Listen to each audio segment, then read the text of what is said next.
Hopefully it's working now. Please take your seats. I am doing a guest moderating role. I'm neither Samir nor Jenny. I'm Todd Zenger. This is a panel on economic and strategy perspectives on culture. And I was just talking with the three panelists, and we all are individuals who do not actually self-identify as economists. So we are, though, for this purpose, is going to play economists on this TV today, but we don't self-identify. I hope that you will, as you listen to these presentations, recognize connections between that which they're talking about, and in particular, the kinds of things that were talked about in this last panel. It may require a little bit of interpretation as you listen, but this first presentation that Jordan Siegel will make is about how you sort of homogenize a culture, how you create a unified culture.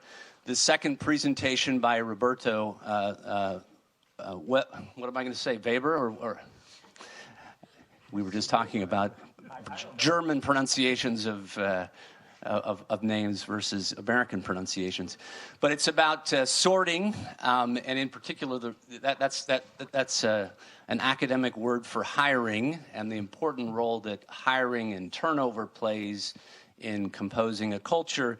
And then, of course, the last presentation by Jay Barney is about stories, and we heard a whole lot about the important role of stories in crafting culture. So as you listen to these academic talks, look for these connections to the kinds of things that were talked about in the prior panel.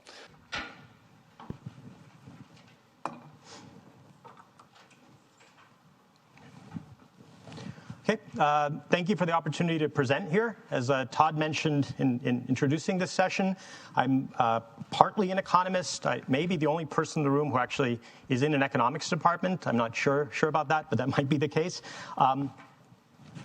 Did I do something wrong? Did I do?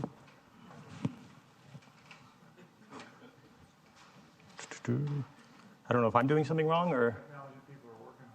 Okay. All right. So let me continue because I actually don't need the slides for the very first part of it.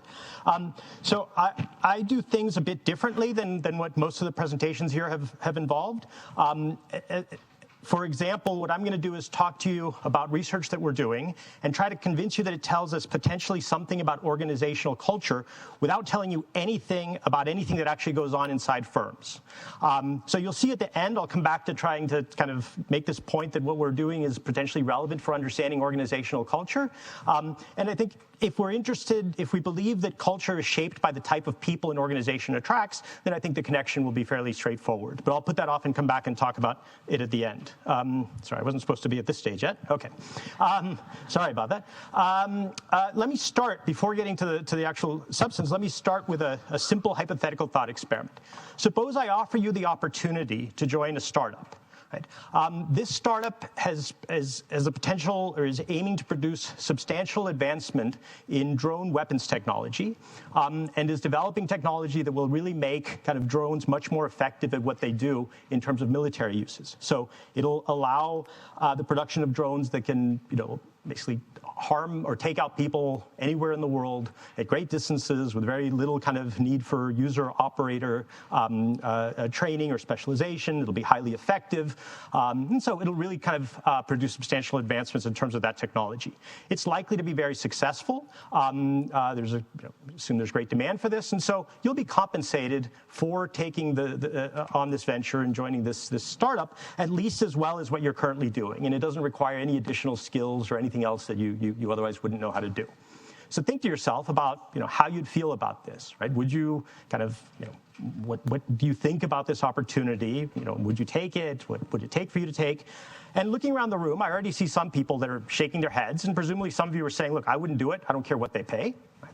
Others of you might be saying, "Well, it doesn't sound great. I don't like doing that type of thing, but how much are we talking about?" So maybe there's a price.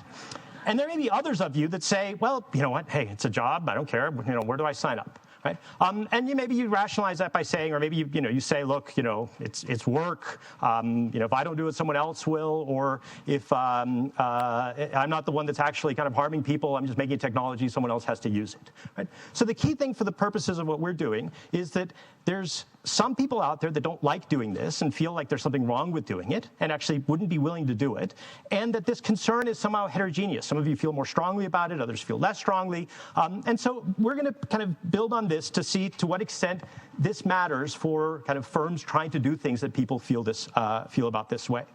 And so while that was a hypothetical example that's a bit contrived, there are many things in the real world, many industries and firms that at least are widely perceived as doing things that we might refer to as immoral. Right?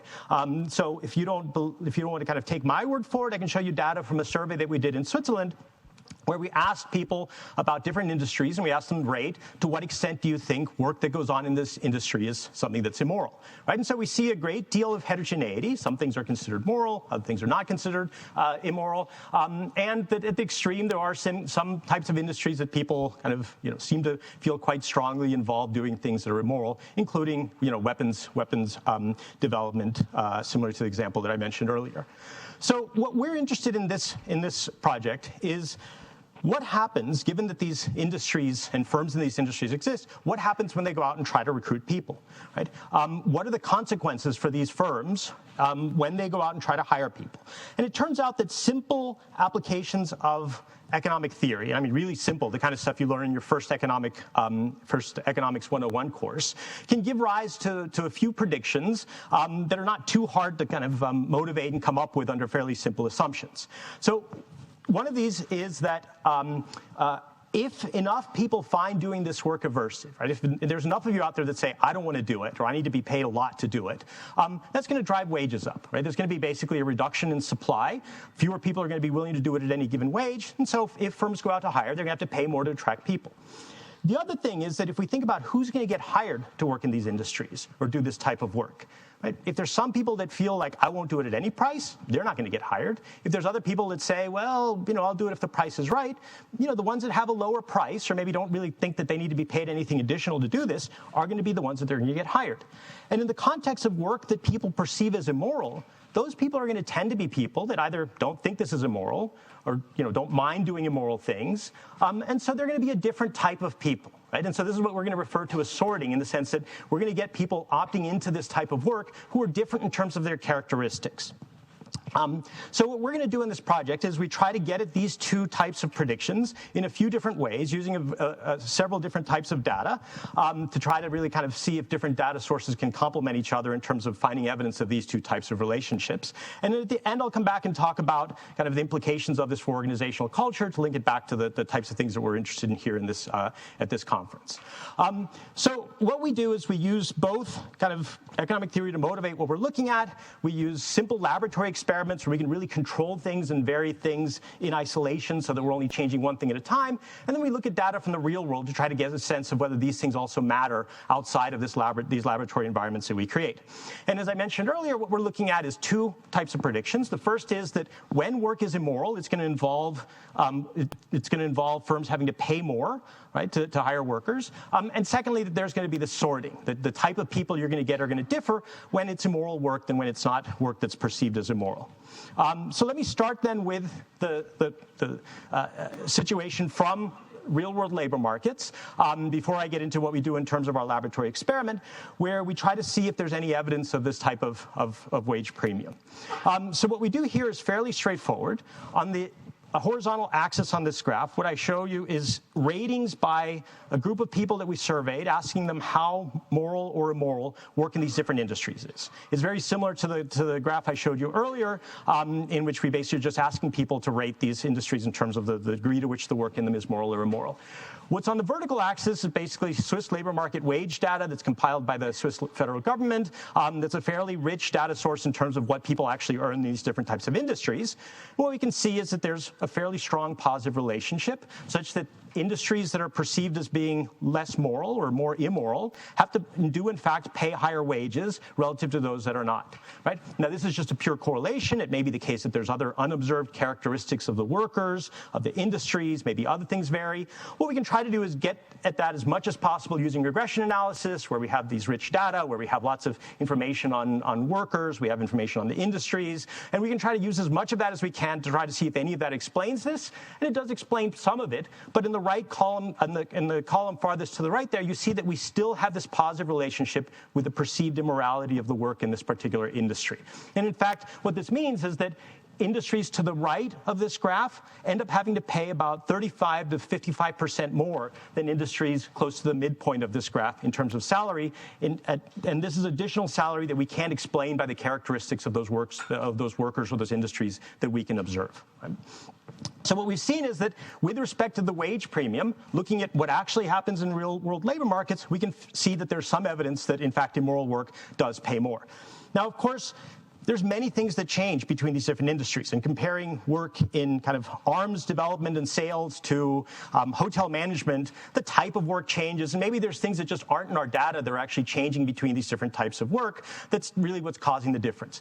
So using real-world data, it's impossible to really kind of nail down that it's the degree of immorality that's causing the wage change, because there's not two jobs that are entirely identical in every way, except for the fact that one involves doing something immoral and the other doesn't.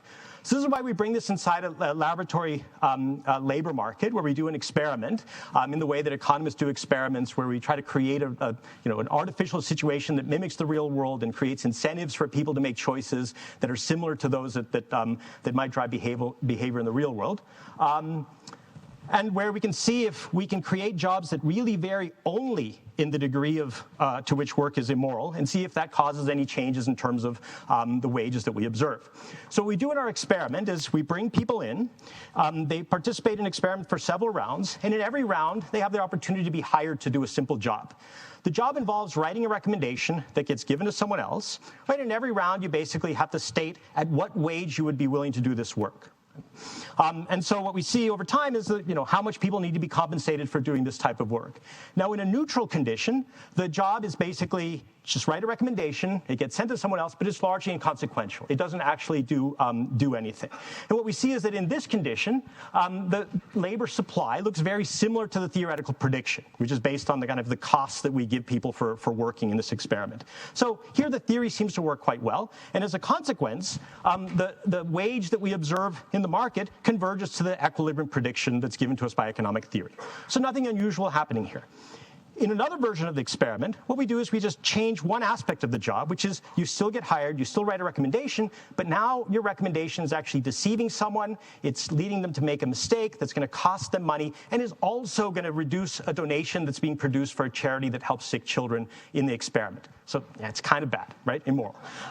And so what we observe here is that the supply shifts up substantially. People are much less willing to do this job at any wage, right? There are some people that care less, some people that care a great deal. Some people say, I won't do it no matter what you're going to pay me, right? And we see something that's consistent with this prediction, and there's heterogeneity. And as a result of that, what we see is that there's a higher wage in this particular type of market. So now what we've seen is that both in our laboratory session and in the real world, we see evidence that's consistent with these wage premiums. So the next thing I want to look at is, do we see evidence of sorting? Do we see that it's the case that the people that end up being hired in markets where the work is immoral, or that state a preference for working in those types of markets, are people who are somehow different in terms of the moral dimension? And so what we do here is we measure people's concern for morality in a couple different ways. One is a questionnaire-based method that we give them a week before the experiment, where they answer several questionnaires that get at trade-offs people are willing to make in terms of morality versus money, the degree to which they value morality or feel it's important, the extent to which they have values that they're not willing to compromise. And so from that, we construct a scale that is kind of how concerned with morality are you. The other thing we do is you use a simple choice task where we give people the opportunity to lie and misreport a die roll outcome, earn more money, and in the process deceive someone else and essentially harm that other person, right? And so we have these two measures. They correlate highly, so I'll only talk about the second one, and the data I'll show you will be based on the second one, where we can classify people as being moral or immoral based on the degree to which they are willing to lie for monetary gain in this separate task. So first, turning to our laboratory labor market, what we look at is it the case that when work involves doing something immoral, that you get more immoral people hired, right? And what we see is that this is the case, right? The blue dotted line is the employment rate for people that we classify as immoral using this separate task. The red line is for people who are classified as moral or at least neutral or don't lie for monetary gain. And we see that the work involves immorality. We see this difference in terms of who's getting hired. In the neutral condition, where work is basically neutral and inconsequential, we see that there's no difference in terms of the hiring rates. Right? So now I've shown you evidence of this sorting in our laboratory experiment. The last thing we want to try to do is see is whether we can find something that looks like this with respect to real choices in terms of where people want to work. And so what we do here is we ask people, we give them a list of industries and then later on firms, and we say, these are mostly students. To what extent would you be willing to work in these firms or industries in the future, right? To what extent is it something you'd be willing to do? These are hypothetical choices, but other research in labor economics has shown that these types of choices are actually predictive about where people end up, have some predictive value for the types of jobs that people subsequently end up taking. And so based on this, we can now see whether or not the people that we classify as moral or immoral, using these other ways of measuring it earlier, end up having different preferences in terms of where they'd like to work. And so what I'm going to show you on these graphs is on the horizontal axis, it's again these ratings of whether work is moral or immoral, given by a separate group of people who didn't participate in our experiment. Right? And on the vertical axis, what I'm going to show you is the difference in terms of how attractive this work is for moral people versus immoral people. So a higher score indicates that the moral people in our experiment find this more attractive, the people that weren't willing to lie for money. A lower score or negative score indicates that the people who were willing to lie for money find this differentially more attractive. What we see is that there is this fairly strong relationship such that the ratings and perceptions of this work as being immoral, given by a separate group of people, correspond to the degree to which these jobs are differentially attractive for people who care more and less about morality in terms of their own behavior. And so these are industries. We do the same thing for firms. Fortunately, I don't think any of the sponsors of this conference are on here, although the firm, yeah, sorry, that's indirect. That's indirect. I will admit that the company that endowed my professorship in Zurich is on there. I haven't directly talked about this with them yet. But what we see is that for firms as well, there's this relationship, right? So firms that are perceived as being more immoral by these separate groups of people do actually tend to attract, or at least in terms of stated preferences, attract people who are less moral. So to conclude, what we've shown is that basically kind of this perception that work or industry is immoral has impacts in terms of there being more, kind of firms having to pay more to attract people, and in terms of the type of people they attract. So why is this related to organizational culture? Let me just very briefly say kind of two quick things about this. The first is, if we believe that the type of people you attract is important for the culture and the kind of the values within an organization, this suggests a very clear relationship. The second is that perceptions may actually be self-confirming, right? The perception that an organization is immoral or does immoral things may differentially attract people who are less concerned with avoiding immoral acts and avoiding kind of immoral behavior themselves, and they subsequently may do worse things when in those organizations. So this suggests that in terms of changing an organization's culture, the internal changes may not be sufficient, right? You may need to also make external changes with respect to perceptions about that firm or that industry in order to attract a different type of people that may correspond to the values and the changes that you want to implement. Okay, thank you.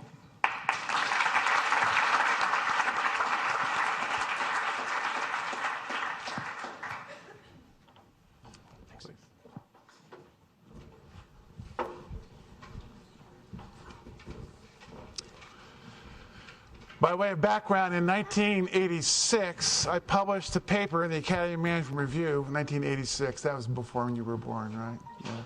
1986, I published a paper in the Academy of Management Review with the title, "Can Organizational Culture Be a Source of Sustained Competitive Advantage?" The answer to that question is yes. And that was the last time I did any work on organizational culture. That's academic work, because it turns out as I was working with companies, trying to help them actually conceive of and implement strategies, what we discover is, dang, there's this culture variable that either enables strategy or disables strategy, and so it was always there. So the opportunity came for me to think about this a little bit more carefully after so many years, it was a good opportunity. This work is myself and Manuel Amora, and Manuel is actually my neighbor. And the fact that he happened to move in next to me in Park City, Utah, explains why I'm here right now. Because Manuel has a history as a CEO in about 5 different companies. And we had started having a lunch together, and these lunches were basically turned into debriefing him on his experience as a CEO, sort of helping him make sense of what he had been doing and what he will be doing in the future. And I noticed something quite interesting that I had not seen in the organizational culture literature, at least up to this point. And that is, he conceptualized his job as CEO as the creation of stories to change the culture. And we've heard a lot about stories. But I want to argue here today that the slight difference here is these are not stories that simply communicate the nature of the current culture or articulate a possible future culture.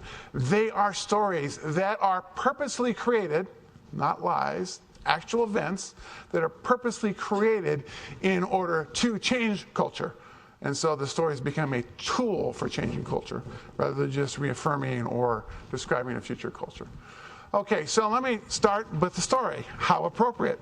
So the story is Manuel's, and he was at the time, this is now 10 years ago or so, he was the CEO of a Brazilian telecom company called Telesp.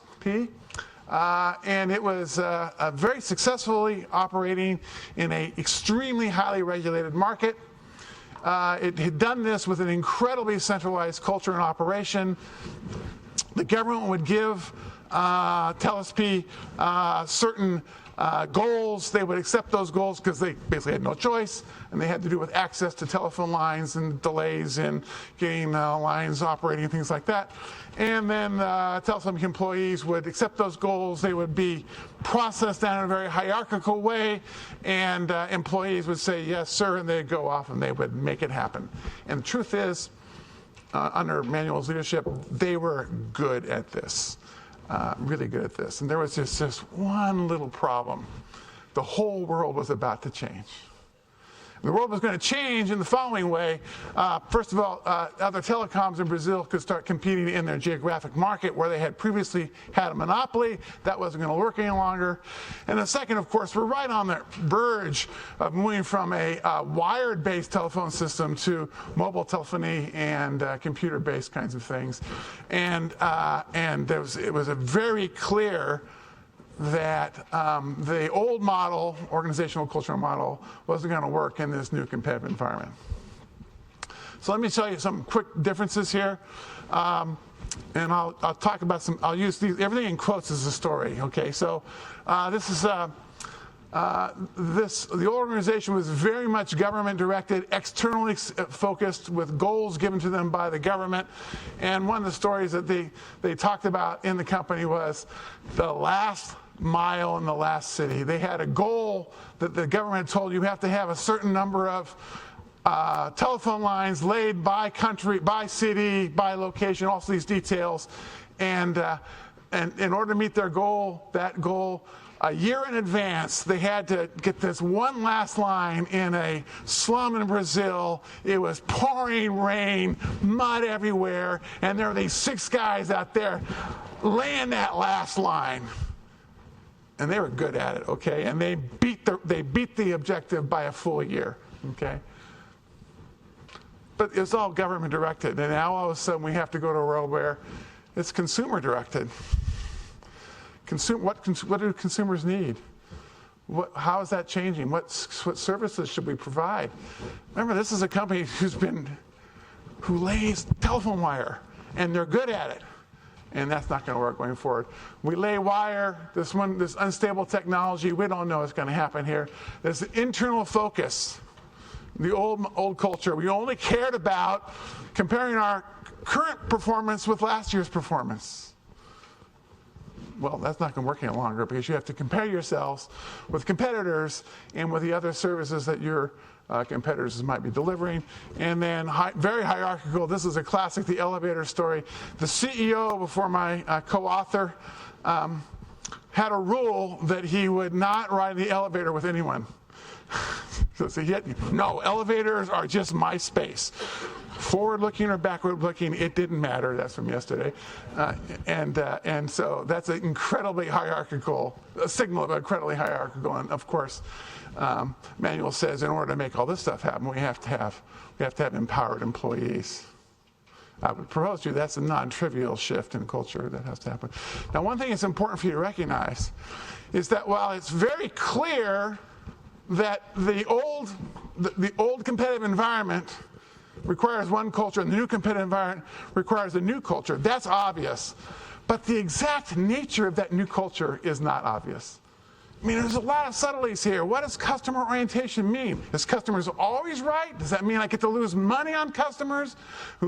There's a lot of questions that no one knew the answer to. All he knew was the old way wasn't going to work. But what exactly this new thing was going to be was less obvious. That's going to be important later on. So here's how he does it. One of the products they had brought out already was an old DSL system. It was new at the time. It was pretty flatty product called Speedy. Pretty unreliable in its early stages. Technology hadn't settled down very much. And so they were having a lot of problems with making it operate. So they created 2 help desks. This is the traditional TELSP way. One help desk for the top management team, and another help desk for everyone else. Okay. Well, that's just a manifestation of the very hierarchical culture, and sort of ridiculous. So the first thing that Manuel did was he said, no, we only have one help desk. All the employees, including the top management team, they got a problem with Speedy. They talk to the same people, which is a good thing. Now it gets interesting. So my colleague, he has problems with the technology. He calls the help desk, and this conversation lasts for over 2 hours. And the guy in the help desk is trying the best he can to sort of identify and then address the problem. And at some point, my colleague says, I am the CEO of this company. And the guy goes, yeah, right. CEO's not calling me. No, actually, I am the CEO of this company. And then the interesting thing, what do you need to know? I'm the CEO. What do you need to know, hourly worker at the telecom help desk? What do you need to know to help address my problem? I need to know this, I need to know this, and this. There are 14 things he needed to know, but he didn't have access to that information. And then the next step, this is engaging in activity that is going to create a story. Well, so the next step is what? How about you and maybe some colleagues of yours put together a presentation outlining these 14 things you need to know, and give the presentation to the top management team. We're meeting together in 2 weeks. Is that enough time for you to prepare? The guy says yes. 2 weeks later, he comes to the meeting with his colleagues. They do the presentation. They're thanked. The guy leaves who gave the presentation, and then the CEO turns to the person who's in charge of the telecommunications desk and said, how many of these 14 things were you aware of? And he said, about half.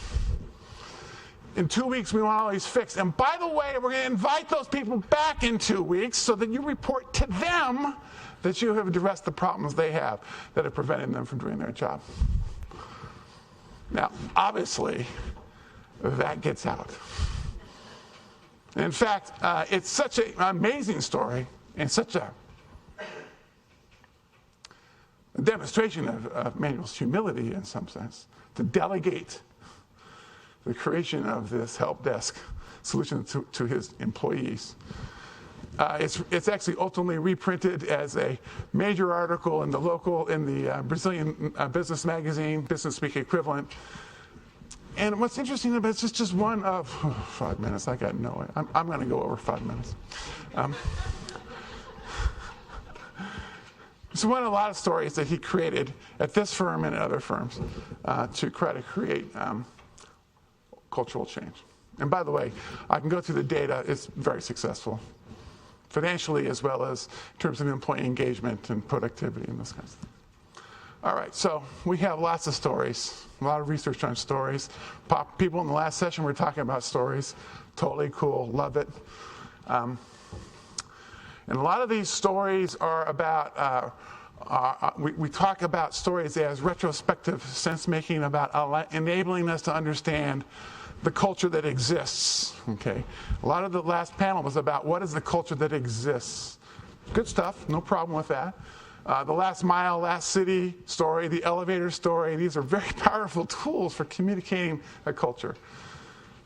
And sometimes we use stories, there's a little less research in this area, but sometimes we use stories as a way of prospective sense-making, that is, helping people understand what the future culture we want it to look like. This is interesting because these stories are often about other companies. We want to be like them, and then talk about a hero in that other company that did some incredible thing. Okay? And I'm totally cool with what this is fine. How can you say you shouldn't do these kinds of stories? This is going to happen no matter what, right? But what I'm suggesting here is there's another role for stories, which is for senior managers. It doesn't have to be just CEOs, but someone who is in charge and who can do something dramatic, to create stories that model the thing that you want to try to become. Even if that thing that you want to try to become, that culture, is not clear and obvious. And so creating stories is a tool for changing an organization's culture. So here we have a lot of research on what makes effective stories, and so I've just sort of adapted most of this, and most of it will be pretty straightforward. To be effective tools at creating a cultural change, these stories have to be simple. Think about it. I'm not sure about the details of this future culture, but I do know that we have unempowered employees, and we're going to probably need empowered employees. I have an idea. Let's empower some employees. It's not complicated. It's not sophisticated, and yet deeply effective. It has to be a surprise. A good story has a surprise. It's unexpected. And this line, this is the direct quote. Yeah, I am the CEO of this company. Yeah, right. That's a surprise. The CEO would have that conversation. Concrete. I got a problem with the DSL. Can you fix that problem for me? Credible. We can talk about this if we have time. This is a big issue because if you don't have staying power and you're trying to create a culture change and you do some big thing to try to demonstrate this and you have a big risk of getting fired, you're not credible. People will just wait you out. I mean, that was one of the messages from Steve Kerr last night is, I can do all these things because I'm not going to get fired, at least for a while. Okay. Emotional, has an emotional part of it. A rags to riches story. It's public. It's not just about retelling a story or describing something. There's got to be public dimensions to this so that a lot of people observe the thing that is happening. And then they tell a story, and then they retell a story, and we go on. And then factual and authentic. You can't make this stuff up. It has to be real, and it has to be reflecting the personal values of the individual who's creating the story. Now, I actually think that this set of stories that I've told might have implications for those of you who are deeply engaged in the study and trying to change organizational culture. And most of the papers that I've read have heard from you in this conversation here, very much in this old model, which I would maybe describe as an engineering approach to cultural change, which sort of goes like this. We're going to describe the current culture in detail. We're going to articulate the future culture in detail, line by line. It has the 7 following capabilities and the 3 sets of values, and it's all going to be there. And then we're going to engage our HR staff or consultants to train us about how to abandon the old culture and create this new culture. That's fine. I'm not arguing against those things. It can work sometimes. Personally, I've never seen it happen that way, but it's possible. I'm not denying that possibility. But that's not how culture evolves to become in the first place. Culture is a co-evolutionary process between people and managers and leaders and employees. And it seems to me maybe, just maybe, that you can put it down. That's just maybe that our theory of organizational change is not actually consistent for how we manage cultural change. Maybe. Here's an alternative model. This is actually a much more entrepreneurial model. I have some sense, imperfect, but I have some sense that we need to change the culture. So I create a story. And then employees react, and the people react, and then we make some progress, and maybe we fall back a little bit, and then I create another story.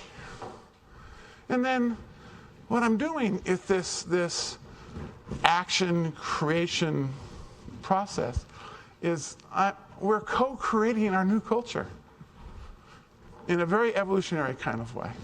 It came out yesterday a little bit about should this culture creation change process be top down or bottom up. I'm not sure that's the right distinction. Sometimes it can be top down and bottom up. I'm not denying. I don't think I have a tool for every cultural change problem in the world. I'm not insane like that. But sometimes it's not about top down or bottom up. Sometimes it's about working together to create something that we don't even know for sure what it will be. I was really impressed by the Pixar story. I too am allergic to lists of values because they feel so disconnected from my lived experience in companies and organizations. So the way we talk about it, the old model, this engineering approach, is on your mark, get ready, go. And that's not the way that organizational culture change always happens. Sometimes it's go, get ready, make sense of it, and then we'll be on our mark. And I just would like to pose that possibility to you. And I do think that's it. Thank you very much. That wasn't too bad.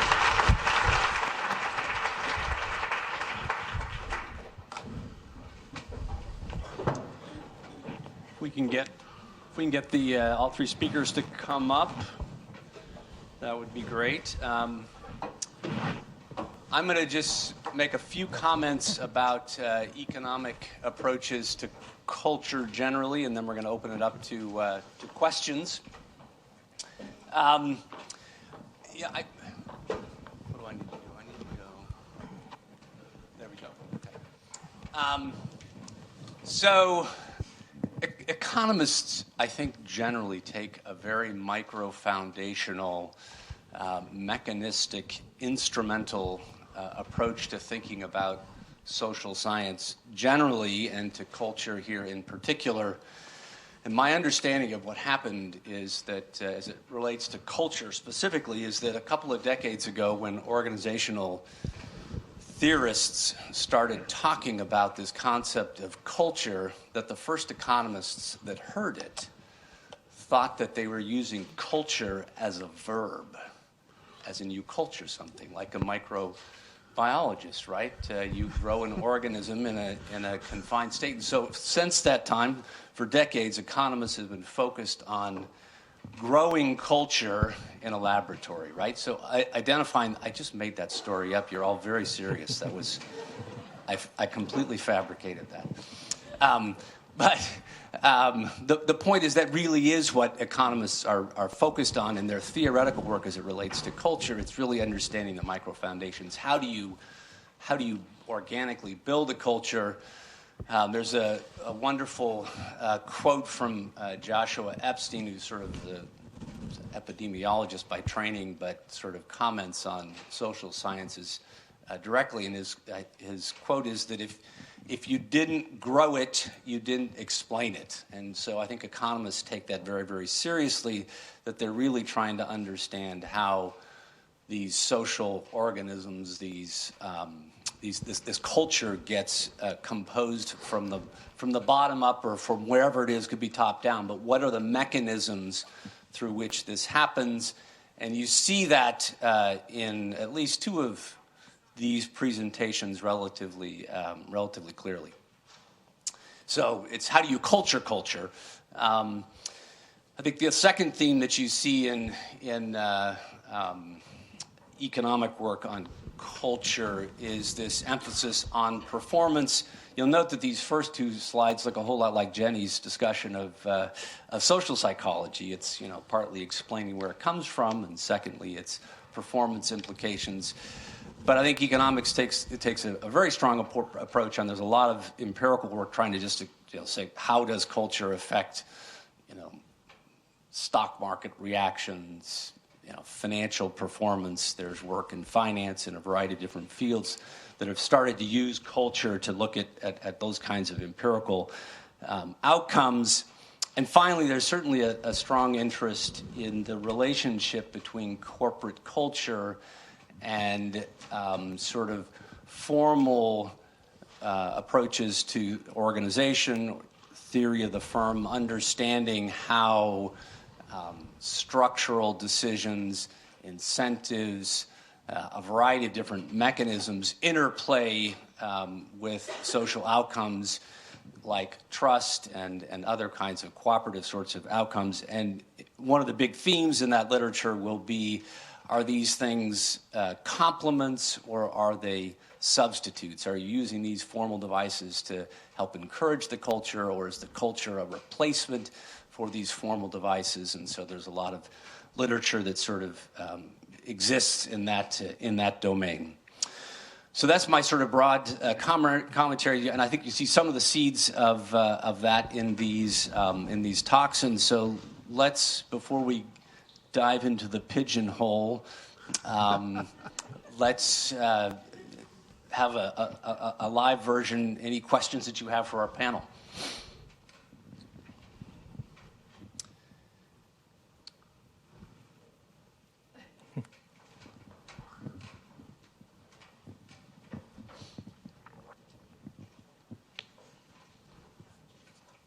This question's for Jay. Storytelling. I know we're trying to leverage storytelling to shift culture, and I thought it was really fascinating, and I enjoyed your talk. Thank you. Question about cascading those stories. How, in your experience, do you recommend disseminating these stories so it feels authentic and not top-down? What are certain tools or mechanisms that you suggest these stories to be spread out so it's grassroots feeling? Yeah, so first of all, top-down does not mean inauthentic. So CEOs get to tell stories too, and they can be authentic or not. So let's not throw the baby out with the bathwater there. It's a really interesting problem because, as I mentioned very briefly, one of the biggest challenges with this culture change is people will say, yeah, this CEO will be gone in a couple of years, and then I will have made all these pronouncements and activities that then may look really, really bad in the future. So you need some perceived stability of the person who's actually creating the stories initially that they're going to be around, and so there would be some credibility there. So it's not uncommon for the CEO or the division general manager, somebody who is in a pretty senior position in the organization, to create the first stories. Our experience is that the next problem is not the one you described, because the stories go like crazy. The informal networks are incredibly efficient, and by the way, the facts get totally distorted relatively quickly, and none of that matters because the message remains undistorted. But what this does is you do this a couple times, and then it begins to empower that lower level employee, still someone who has enough seniority and stability to be able to try to induce cultural change. And we found that starts happening more regularly, and then it takes off and becomes a self-sustaining process. Now, was it helpful? This is a question I haven't asked Emmanuel. Was it helpful that that story that I told turned out was, the lead story in the business magazine? He's sick. He would be here, but by the way, he got the flu, so we're all better off on that dimension. But he's not a Machiavellian. But I bet he contacted the magazine proactively. It's part of making the story public, because if you're after culture change, there are other reasons to keep things private, I understand. But if you're after culture change, and it has to be made public, and so you can do that proactively. Okay, another question? Yeah.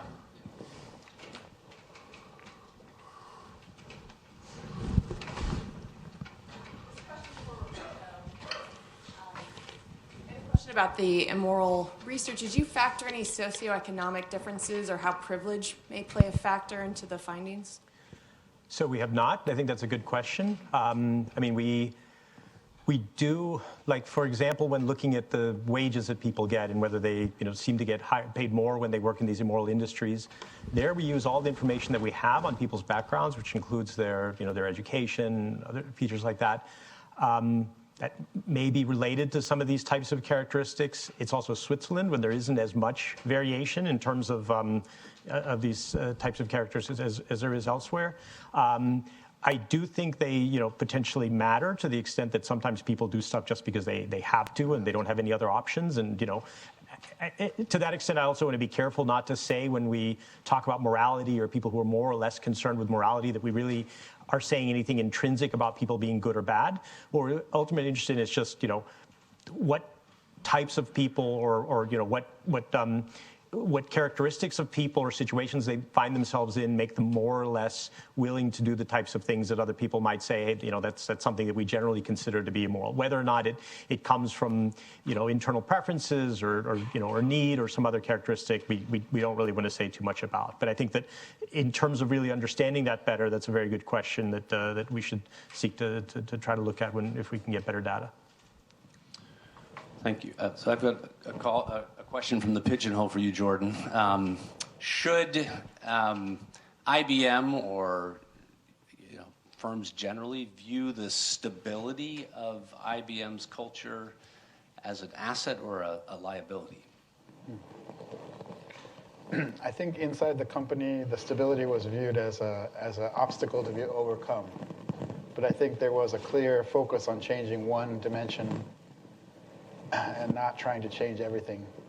And I think that's what was ultimately successful in helping the company to be able to survive.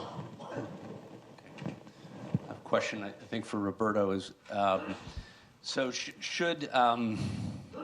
what does your research say about, firms taking purpose journeys and developing purpose? I mean, is this a way for them to pay their employees less? Is that what we should conclude from this? How do we think about compensation, purpose, morality?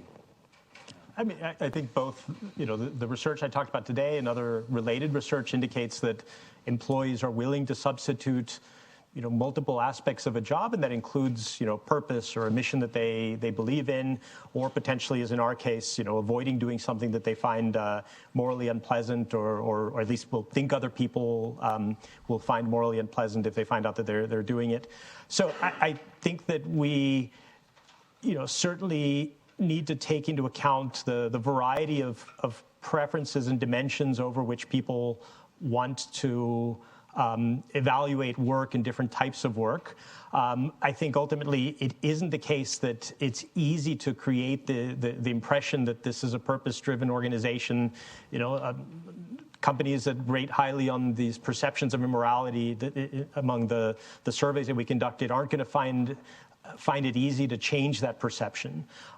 So it's not something that necessarily can be easily manipulated, but I think, it matters not just with respect to the types of, things that I was talking about, but other types of purpose-driven work and work that satisfies some other type of social or personal motivation that people have. And so I think these things matter.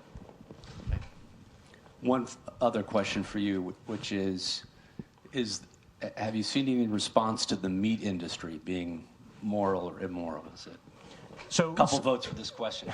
So in this initial survey, we don't include the meat industry. We did some subsequent work where we included the students that we survey rated as highly immoral. When you look at actually the wage premiums, it doesn't have as high of a wage premium. So even though when we include this broader set of industries, we still find the same relationships. We just finished collecting this data last week. The meat industry is something of an outlier in the extent that it doesn't have as high a wage premium. But interestingly, that also changes over the time in our data. So more recently, it's had a higher wage premium than it did in earlier years in our data. So that may reflect changing perceptions of the meat industry as something that is, let's say, kind of a traditional Swiss industry that, you know, families have engaged in for generations to something that a younger generation perceives as more immoral and therefore requires these wage premiums. So I don't want to make too much of that one particular piece of one particular industry in our data set, but it does seem to be one of these cases where there's a bit of a conflict. Another example is, you know, the wine and, you know, alcohol. So, you know, the wine industry is something that, you know, that falls in the category of alcohol, which many people will often say is one of these sin industries or has this immoral component. But, you know, winemaking is a long-standing tradition, especially in Europe. It's not something that people, you know, inherently consider to be kind of immoral. So, you know, I think there's some ambiguity with respect to some of these things. It may also reflect changes by kind of age or demographic groups or different, you know, who you're asking. We've got time for one last question from the audience. Yeah. This one's for Jay. So when looking at your characteristics of what makes, I'm sorry. I forgot that this is a huge room. So this is for Jay, and looking at your characteristics of what makes a powerful story, I can't help but think that this is almost the same recipe for a scandalous story or potentially a culture-degrading story. Oh, absolutely. Is there any difference that you see in the power of a positive versus a negative story? You're right, because the best stories, either positive or negative, can have really profound effects. I would try to distinguish between a negative story and a scandalous story, which is also a slightly different story dimension. But the problem that I've seen is a slightly different one, which is there will always be negative stories, and the people who are trying to articulate a set of values that represent the company are setting themselves up to create negative stories because everyone will fall short of those values, okay? Sometime. Every senior manager will blow it. Those will become stories, and those will be used to invalidate the culture change you're doing. But here's the other problem. It's the non-story. So I had a client, I skipped it because I didn't have time, but I had a client who, CEO of a large insurance company, who wanted to create an integrated strategy across the 3 business units they had, and his particular language was a shared business model. He said, we have to have a shared business model. And so I said, that's a complete change the way this organization has worked historically. So you're going to be CEO for 5 years. So if you get this one thing accomplished, that will be pretty good. Okay. So every speech you give, you have to talk about the shared business model. You just have to talk about it. But he never created a story. So no one believed him.